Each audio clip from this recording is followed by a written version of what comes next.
The streets of New York, noisy and dangerous. There are countless legends about what lies beneath these streets. You have never heard screams coming from a man in your entire life the way that guy screamed that day. Every New Yorker has heard the reports of beasts lurking in the city sewers. The weirdest thing that we find is human remains. Now, Monster Quest goes deep underground. What is that we hear back there? In search of New York's sewer gators. What is that moving in there? Oh, look at that. That's a nest. Witnesses around the world report seeing monsters. Are they real or imaginary? Science searches for answers. On Monster Quest.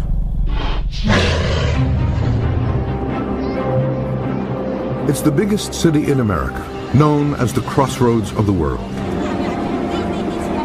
Manhattan is home to some of the world's most iconic urban vistas. But there is another part of New York that few see, but is even more impressive. The city sewer system is made up of 11,000 miles of intricate pipeworks. The sewer is a marvel of modern engineering and was originally built over 150 years ago. The city spends over $260 million a year to keep it functioning.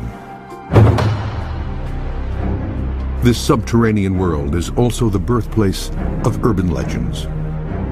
And the most famous of all is that of the sewer gator.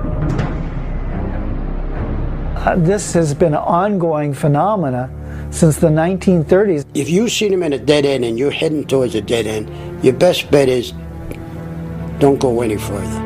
My God, what if I had walked into the kitchen in the dark to get a glass of water? That could have been, it could have been killed. I was attacked by an alligator with no warning whatsoever and crystal clear water. Eyewitnesses describe alligators 14 feet long and weighing over 1,000 pounds. This apex predator's powerful jaws can crush bones. This resilient monster is known to thrive in the world's most inhospitable areas.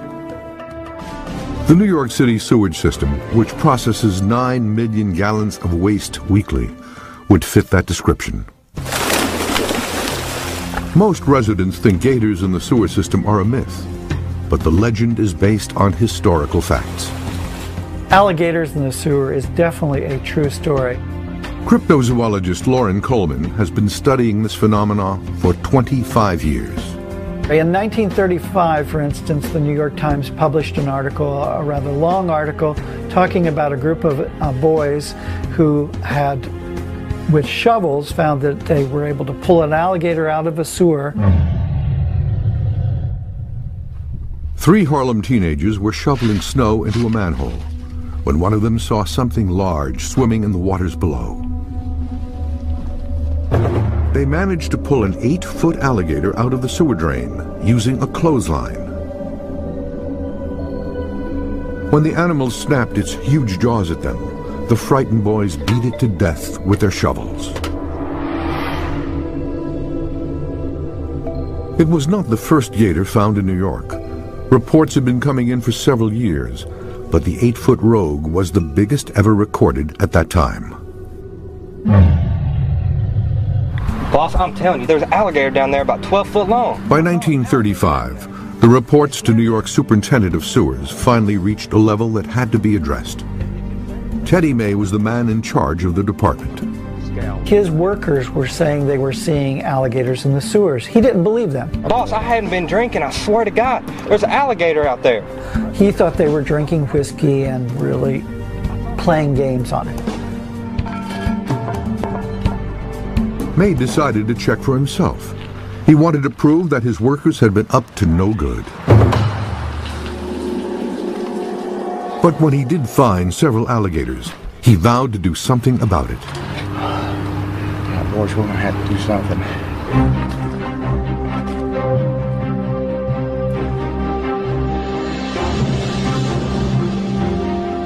He sent crews of his people into the sewers with rifles, and he killed some of these alligators.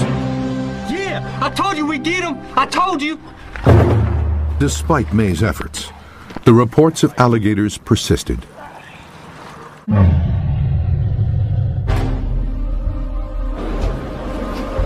I think it would be pretty difficult for it to survive down there. Jason Simonelli is a district supervisor with the Department of Environmental Protection. He's been overseeing parts of the New York sewers for the last 20 years. There's a lot of dangerous gases down there that could knock you unconscious. It's all discharged from houses. It's very warm. It's dark. It's wet. It's not, nothing you want to be staying in too long. The department, which is responsible for the sewage system, denies there's any truth to the legend. An alligator living in a sewer? I've never seen one, and I've been looked in plenty. What we're finding from the Department of Sewers in New York nowadays is that all reports that are coming in are silenced. It's really unknown why the Department of Environment puts the clamps on these reports. The speculation is really in two areas. One, that they're highly embarrassed that there are alligators in the sewer, and two, that they're afraid that the citizens of New York City will be scared to death that there are actually alligators beneath their feet. It's easy to believe that sewers would be far too polluted to support a population of anything except rats or roaches, until you talk to this man. Oh, I don't think there's any doubt that alligators could survive in a sewer in a big city like New York. Those are actually pretty hospitable places for alligators. Dr. Kent Vliet is coordinator of biological sciences at the University of Florida. These animals really have quite an amazing ability to fight off disease and fight off infection. And the proteins within their body are capable of killing bacteria, capable of killing viruses, capable of killing amoebas. So all of these microbes that cause disease in many groups of organisms have a great difficulty in creating disease in crocodilians. It's a really resilient group of organisms. A large city sewage system might not be the most natural place to find alligators, but they have been found in them before. This video was shot in New Orleans. This 8-foot alligator escaped Hurricane Katrina by hiding in the sewers.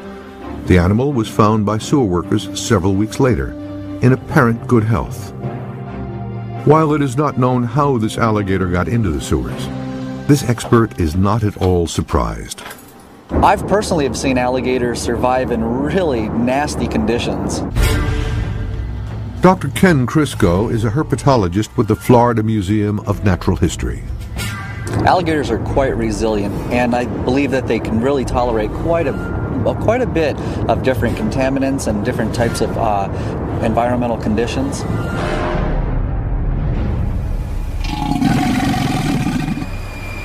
Monster Quest will mount an expedition in search of evidence of these elusive gators below the streets of New York City. The team will deploy a unique set of robotic cameras for the search. And this camera has a very sophisticated zoom. Looks like an eye shine. They'll also employ an audio baiting system to try to draw out these reptiles. We have baby alligators on here. The team will evaluate whether the sewer system is a viable habitat for alligators, and will look at how big of a threat gators in the sewers would be. If they're opportunistic feeders, they'll feed on anything and everything. And finally, Monster Quest will travel to Florida to investigate how these prehistoric monsters might have adapted to such an unnatural environment. Alligator can survive in total darkness. He actually will grow a lot faster in total darkness.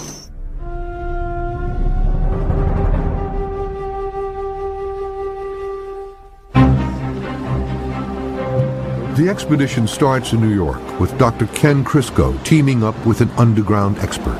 Plan tonight is to go look for some alligators in the sewers of New York. Moses Gates, an urban planner, is also a renowned New York City underground explorer. He's been venturing into the city sewers for 10 years and knows the dangers involved. You definitely have to have an air meter with you. You have to monitor your oxygen. You have to monitor any other toxic gases that may be the result of being in a sewer or inside of the combined system. Dr. Crisco, Moses Gates, and Munster Quest cameras are ready to enter the sewers. For security reasons, the team was not allowed to film their entry point to this very secure and well-protected area.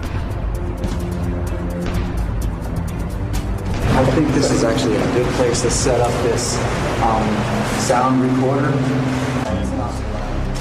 The mission tonight is to set up the monitoring equipment. So what we're going to do here is set up this thing, and this actually is recorded. We have baby alligators on here, and hopefully this will attract anything that's in the vicinity.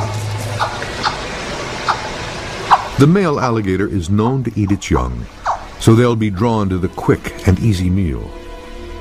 The female gator would respond maternally with an instinct to protect. Okay, I'm just going to set it like that. The team also installs an infrared motion-activated camera to capture any activity. And there it goes.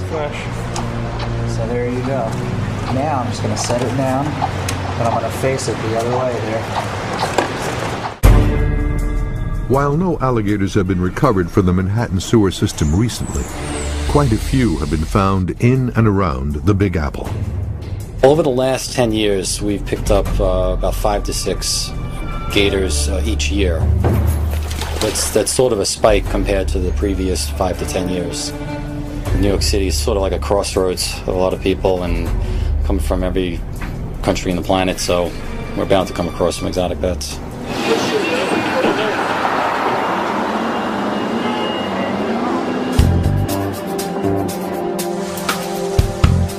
The team's audio baiting system and camera systems are in place, 20 feet below the streets of Manhattan. Dr. Crisco leads the team to the borough of Queens to meet up with the New York City Pipe Inspection Squad. They're equipped with some cutting-edge hardware. This camera can go up to 400-inch pipe sewer lines. We have extra lights because it's very, very dark in there. Also, this head can turn 360 degrees and also can go up and down in case of water, if we have water inside the sewer. The camera they use was originally designed for surgery and internal medical examinations.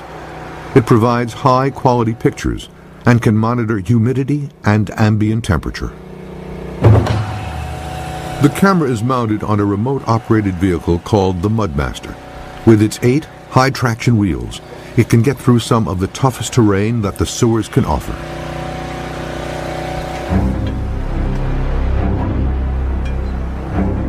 The team is searching for secondary evidence or proof that gators could survive here. Nests, sufficient food sources, and adequate environmental conditions. The expedition has barely started when something looks promising around the corner. What is that moving in there?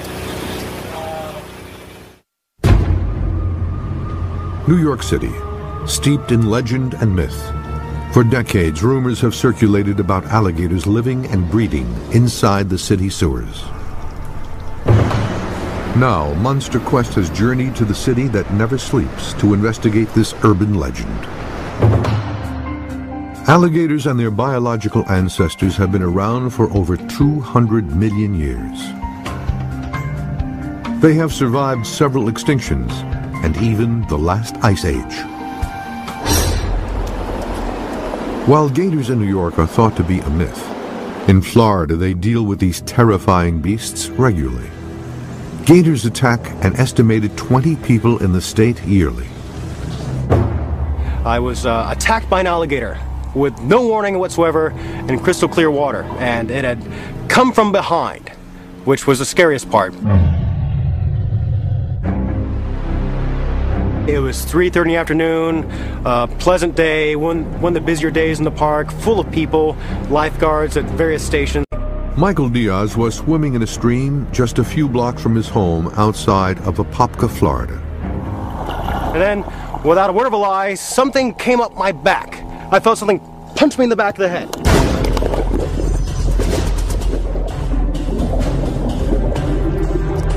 And so I was pushed underwater by this thing. I presume it was a person. While underwater, I turned around underwater and looked up, and I saw bubbles splashing, a white belly of a gator, and then I just panicked. I freaked out. And being waist deep water, I just stripped the water, whipped up my back, and started swinging and punching at the gator, trying to defend my life and make sure I wasn't bitten anymore. I just didn't want to be bitten anymore. Diaz managed to fight off the 6-foot alligator, but the damage was done. They gave me 33 staples for all the different bites and stabbing wounds I got. Monster Quest's expedition team has partnered with the New York Pipe Inspection Company. They'll be checking the sewers of New York City for evidence of gators. Team leader Dr. Ken Crisco has decided to explore a main combined sewer drain that's running parallel to a small lake in Queens. Certainly an alligator would have no problem at all living around here. I mean, you have cover, you have a lot of vegetation, you have obviously a lot of birds as a potential food source. There could be one out here right now, basking, because it's nice and sunny this morning. Mainly we see water bugs, we see rats, we see raccoons sometimes, and they also attack the camera, which is very funny. The sewer inspection team, led by Foreman Pini Alon, is always on the lookout for the unexpected. The weirdest thing that we find is human remains, and at the beginning it's very shocking. And in that case, we need to call the police, and they come here and basically they take over.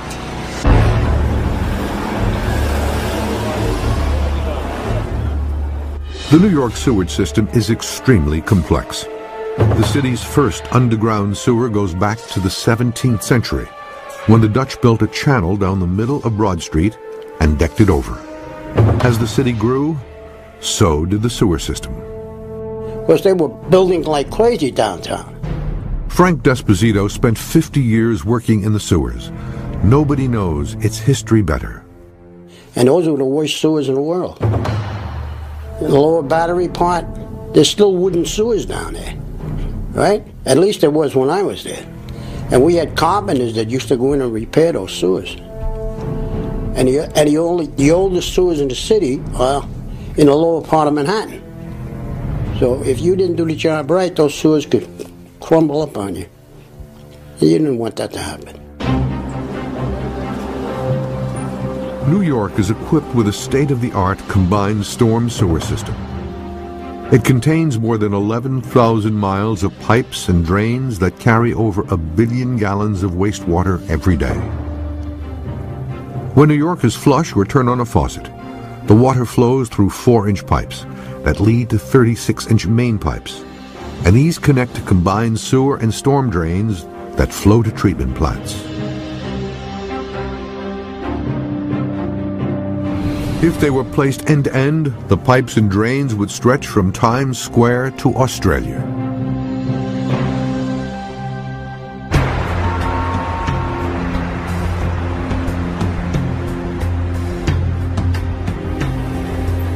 The team lowers a remote-controlled vehicle with a camera attached into the sewer. It is linked by cable to a computer inside the truck. It can go up to 1,000 feet in any direction. We have some good debris down there. I haven't seen any potential food or anything. The robot cam is equipped with 7 powerful lights, giving the sensitive camera enough light to be able to capture high-quality video footage in an otherwise pitch-black environment. What's the width of the sewer system here? Well, I was down there 15 feet. 15 feet, wow. It's really big then. You see there's quite a few insects in front of the lens. Small alligators will snap them up. The fact that no natural light reaches the sewers might pose problems. It has been said that alligators wouldn't be able to survive without direct sunlight.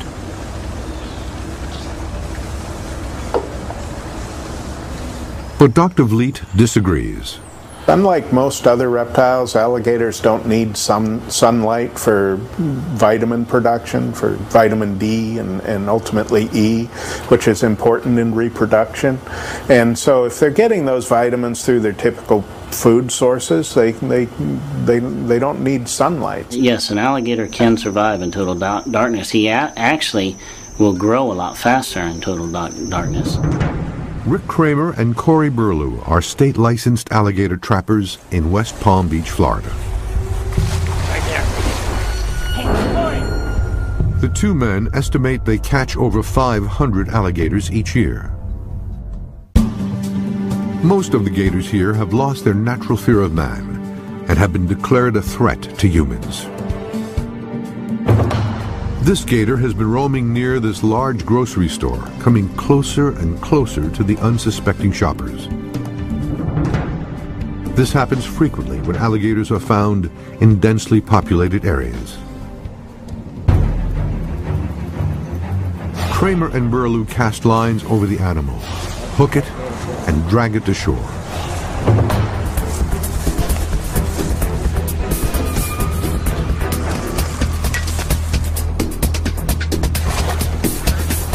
Burlew steps knee-deep in the water, inches from the predator and his snapping jaws. He manages to get a rope around the gator's neck. Let's run. Wait, we'll pull him this way.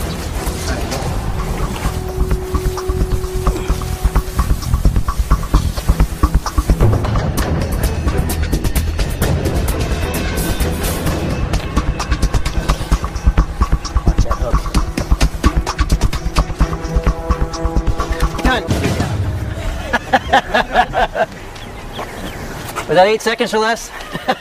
That's the way you do it. During his 14-year career, Kramer has seen alligators everywhere. He'd be scratching at front doors. I mean, they got pictures of a gator in Wellington. Looks like he's trying to ring the doorbell. My God, what if I had walked into the kitchen in the dark to get a glass of water? That could have been, it could have been killed. Sandy Frosty knows what it's like to find a gator in an unexpected place. I came home one evening and I was here about an hour or so, and all of a sudden I heard a loud noise in the kitchen. I knew it was too loud, it couldn't be the cat, so I got up and went into the kitchen. And there was an 8.5-foot alligator in my kitchen. So I turned around and went back to my bedroom and closed the door and called 911. This is Mrs. Frosty. What's going on? There's an alligator in my kitchen. Of course, they didn't believe me when I said there was an alligator. The lady on the phone said, "Are you sure it's not an iguana?" And I said, "Oh, no.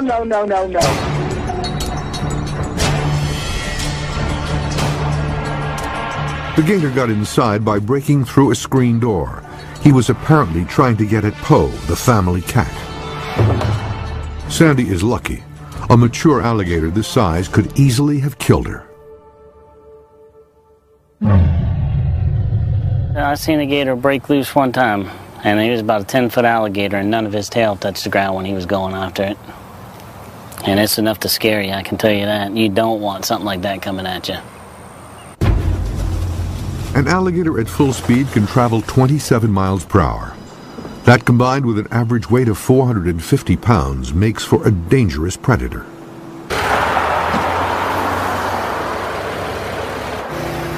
The Monster Quest team, led by Dr. Crisco, has moved to another location in New York.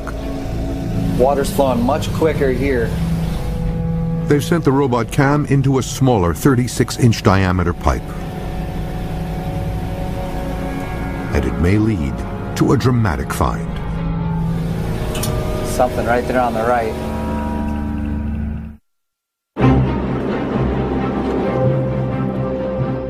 Monster Quest is in New York City to investigate one of its oldest urban legends, finding out whether alligators live in the sewers beneath these streets.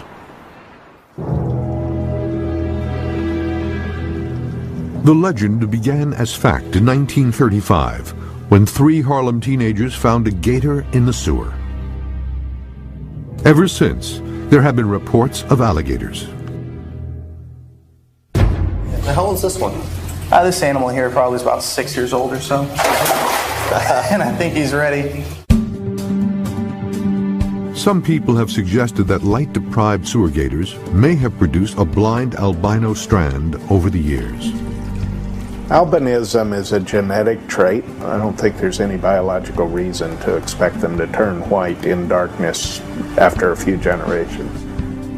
If blind albino gators are not the result of light deprivation, they are perfect test subjects to see how alligators would fare in total darkness. These animals can sense things moving in the water, in the dark. Florida State University biologist Greg Erickson has been studying alligators for over 20 years. They've got a lot of dome sensors on their jaws that allow them to pick up vibrations in the water, and they're like little drums essentially. And when there's a pressure wave in the water, it actually pushes down on those, and it registers back to the brain of these animals that there's something splashing in the water. And what they'll do is they'll sweep their heads side to side, and if contact is made there or they sense something nearby, it'll turn and smack down on it. And that's how they secure fish and turtles underwater. The team has prepared a tank with an adult albino gator to test this idea. All right, I'm gonna get the light. Monster Quest's infrared camera allows Dr. Erickson to watch the blind alligator's reactions as he throws food pellets into the tank. So I can see her on the camera here, Kevin, sweeping side to side in the dark. Yeah. Here, I'm gonna toss one right at her here. It goes a little deep. Look at that. And that's fairly typical behavior of an alligator with no eye problems if it is dark out. And you can see here this animal, as soon as this hits the water, it's going to cue in on where it splashes. Wow. Turn right on it. Now this animal's almost blind. Most of these older albinos like this can't see anyway. They lose their eyesight as they get older. And of course, with the lights out like this, I suspect this animal is literally blind. We do have quite a bit of experience of alligators living under almost total darkness virtually all the time. And they do quite well in those circumstances. Alligator farms are the perfect example. To make the alligators grow faster, they keep them in constant darkness. An alligator in the wild will only typically grow 6 to 12 inches a year. They got alligator farms growing the alligator 4 to 5 foot in a year. In New York City, the team has uncovered a variety of food sources below ground. Something right there on the right. Oh, mama. That's big Papa Roach right there.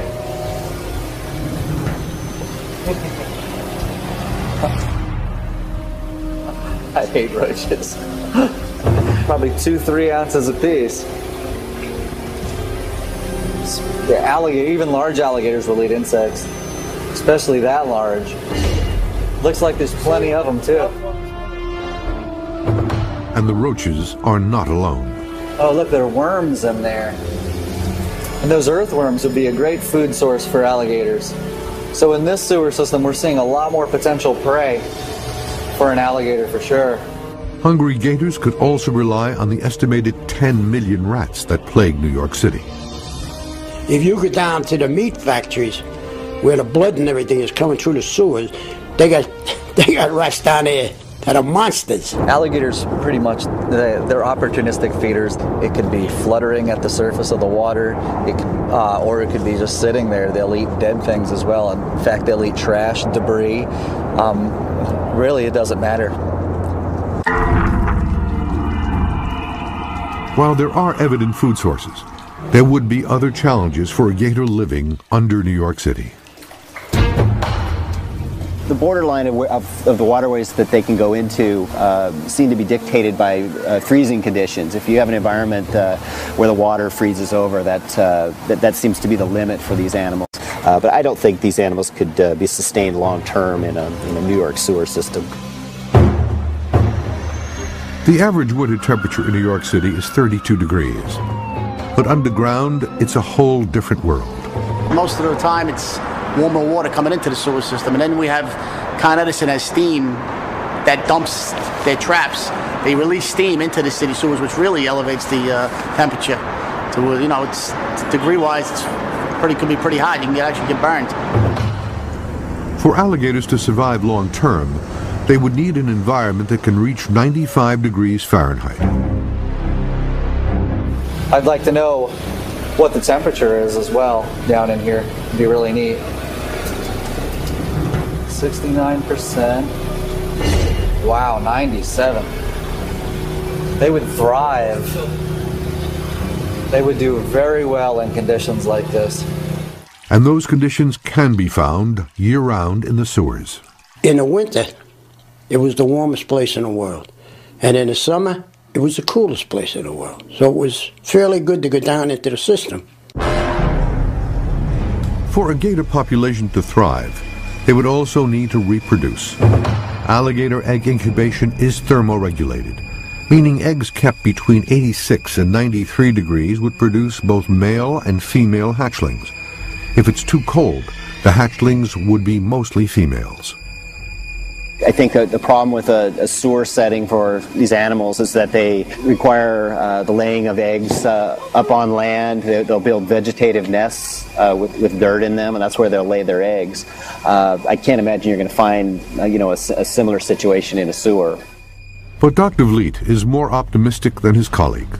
If there were pairs of animals there in some sheltered area in a sewer system, they probably could find enough sufficient material to construct a nest and produce babies. If two alligators managed to reproduce here, the New York City sewer gator population could explode. Females lay up to 50 eggs each year. If only half survived, a population of 4,000 could exist in only 3 years. Starts moving. I think that's a positive. Monster Quest has journeyed to New York City to try to find evidence of gators living in its sewers. Dr. Ken Crisco has set up a baiting call transmitter, hoping to lure a sewer gator to a camera trap. While this call doesn't sound very dramatic, it's a gator magnet. The team tested this baiting call in Florida. The instant this gator hears the call, he rushes to it.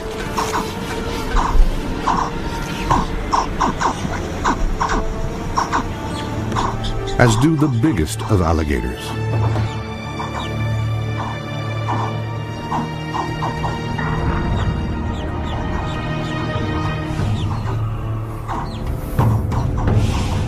If anything like this monster comes towards Dr. Crisco and his crew, the motion-activated infrared camera will photograph it. There have been alligators found in the New York City sewer system before, but if their food supply is threatened, they could be a big threat to humans. They might then start deciding they want to go from eating rats to small dogs to maybe even the occasional homeless person.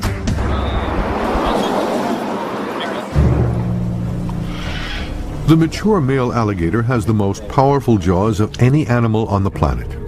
This is a 13.5-foot American alligator. Almost as big as they get. The biggest ones are 14 feet.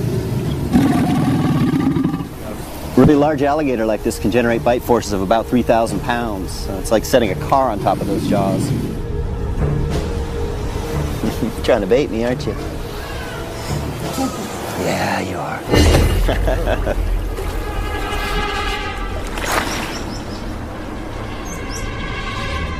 Dr. Greg Erickson has devised a method to measure the strength of an alligator bite. He will strap down a live alligator to this board and have it bite down on a measuring device. But first, they must catch the alligator.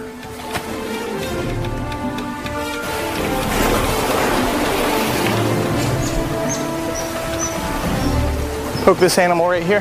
This gator weighs 400 pounds. It will take several people to bring him in.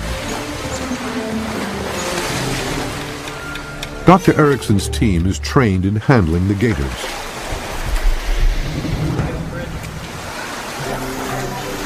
All right, ready? 1, 2, 3, go.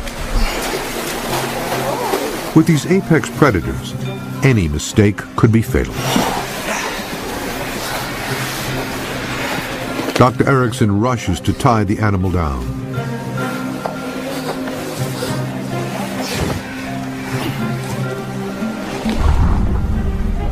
Okay, my office 006, I'm ready. All right, gonna untape it. Okay. They sit on the gator and cover its eyes. This will normally calm the animal. All right, it's free. Jen, you can slide your hand back. Tapping on the animal's nose makes it open its jaws. Okay. Everybody ready? Here we go. Good bite. Wow. 1643. 1,643 pounds. Wow. It's a good bite. This isn't even a... Man. It's only a 10-footer. Oh, there's a nice clinch. So basically, if you can bench press 1,600 pounds, you could get out of there. You know, this is what these animals do. They seize a prey item and they hold on. And what we found is they can hold like this for up to 20 minutes. They'll let off their bite forces to about 200 pounds or so, just enough to keep the teeth sunk in. But if you move in any extent like that, it'll pump right up there to 1,400 pounds just on that little bite right there. So what they're doing is they're reasserting their control over whatever they've got. Now this animal is bitten into a leather padded bite meter, so it probably thinks that it's actually gotten a hold of me, it'd be my guess, because it's a very natural feeling object that it's bitten into, and so it just doesn't want to let go here. This is part of the way this animal's defending itself. But this is also how these animals prey. They'll bite into, say, a large prey item like a deer. They'll hold on, they'll try to work the animal into the water where it can drown it, and like I said, they can hold like this for up to 20 minutes, and they can re-register almost the full bite force from a dead stop, just like this. So we'll try to work this out of here. I bet we'll get another. The prospect of an animal like this on the loose below New York City is a terrifying one. 1,600 pounds right there. It's a one-way street with these animals. I mean, once they have gotten a grip on you, you're basically not getting out unless it decides to let you go. The Monster Quest expedition team, led by alligator expert Dr. Ken Crisco, is preparing to explore the New York City sewers. The only real way to know is to go see for yourself. The team will join urban explorer Moses Gates and look for signs of sewer gators. Watch out! Monster Quest has ventured beneath New York City to search for the existence of alligators living in its sewers. Since 1935, when an 8-foot alligator appeared in Harlem, reports of rogue animals roaming the warm and wet sewers have persisted. This man is a herpetologist from Florida searching for alligators in the sewers of New York City. This man is a leading expert on alligators. He believes alligators could easily live and even reproduce inside the New York sewers. This biologist has developed tools to measure alligator bite force. And this man works every day in the New York sewers, but has never seen an alligator. Dr. Ken Crisco was in the New York sewers with urban explorer Moses Gates, looking for signs of sewer gators. Oh yeah, we got some goodies up here. Let's check this out. Looks like slugs. Look at all the slugs. And they'll eat them up for sure. Look at that. Big slugs here. So they're really all around us. So there's definitely quite a lot of animal material for them to eat. The team comes up to a smaller pipe coming from a residential neighborhood. Is that active sewage? Oh yeah, wow, that is absolutely sewage. Good stuff. This is the same kind of sanitary pipe where swarms of alligators were reported in 1935. At the time, Teddy May was the superintendent of sewers in New York. Teddy was hired by the city to make sewer maps. I think that was his main job. Teddy was Frank's first boss at the Department of Environmental Protection. You could say anything about the guy, but the guy was a hell of a good guy. While May and Esposito never discussed the Gator legend, Frank has a theory about it. Well, he didn't want anybody to go down the sewers. He figured there was a lot of prospectors out there looking for the job because these are a nice, easy job. He was intelligent. He knew the system. Cryptozoologist Lauren Coleman believes anyone associated with New York's Department of Environmental Protection is involved in a well-orchestrated cover-up. I would get letters from people that said they used to work for New York City and they had visited a very closed museum that the Department of Environment kept, in which they put in that museum things they found in the sewers, and one of the things that they have in that museum was supposedly alligators. What's that? What is that we hear back there? Dr. Crisco and his team are inspecting the sewers, looking for gators. Well, I see a lot of debris in here. This is a little bit deeper water here. There's an earthworm. The sewers hold many dangers. The biggest thing you have to worry about is you have to make sure it's not raining. Even just a little drizzle, it's not just the little drizzle for where you are, it's the little drizzle for an area of acres. All of it flowing into the drains, flowing through the small drains into the larger drains, and eventually into the trunk drain where you are. So even in just a slight rainstorm, the water level is going to rise quite a bit and the flow is going to be extremely quick. It's going to knock you right off your feet. You can see here actually the amount of debris on this ladder shows you just how high the water level can get in here. So it goes right to the top. It's at least a good 10 feet high. I mean, you can see, step back, you can see for scale, it's a good height up, and that debris goes all the way up, which means that at some point the water's gotten at least that high into here. It's amazing. The team searches for several hours and finds more of the same. Lots of potential food sources, relatively clear waters, warmth, and lots of debris that could be used to build gator nests. But there is still a lot of disagreement between experts. I don't believe these animals could live in New York sewers over long term. It's just, it's not their native realm. I don't think all the requirements that these animals need would be available year round. Well, I've seen them live in a lot worse conditions than this. There's always a chance there could be some alligators, but it'd probably be somebody dumping them there, and I don't think they could really exist year-round in the sewer system. It's just not their environment. The Monster Quest team has proved there is enough food, water, shelter, and warmth to sustain alligator life. While the camera traps didn't record anything, a few days after the expedition, sewer inspection specialist Pini Alon recorded this video in a sewer just north of Manhattan.